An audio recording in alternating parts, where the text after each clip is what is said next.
Kuya Rab hindi makapaniwala sa nalaman tungkol sa papa ni Dara. Oo nga tatay ni Dara, bakit nga kaya hindi na pumupunta sa bahay ni Dara? At Kuya Rab, awa ang nararamdaman nito ngayon kay Dara. Yan po ang video na pag-uusapan natin ngayon mga kakalingap.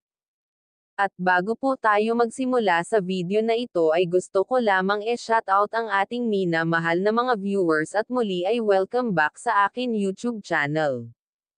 Tatay ni Dara, umalis ito kahit na sana maganda na ang kanyang buhay sa piling ng mga anak natin, hindi ito pumupunta sa bahay ni Dara.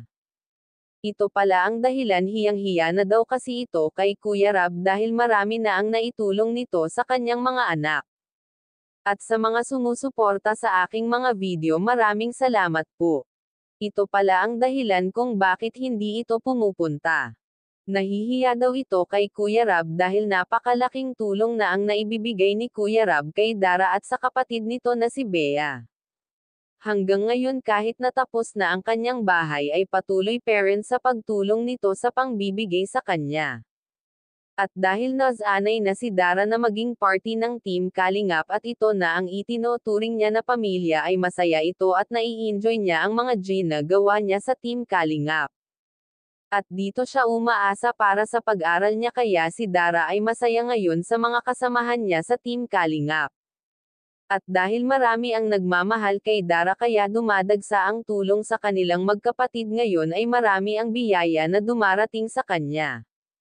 At mahal niya kung ano ang meron siya ngayon, at dahil marami ang tumutulong sa kanya kaya very thankful siya sa mga dumadating na biyaya sa kanya. Kaya sa part na ito masasabi talaga natin na maswerte itong si Dara dahil naging party siya ng Team Kalingap. Dahil dito ay naging maganda ang kanilang kalagayan ngayon, di tulad dati na naghihirap talaga sila ni Bea.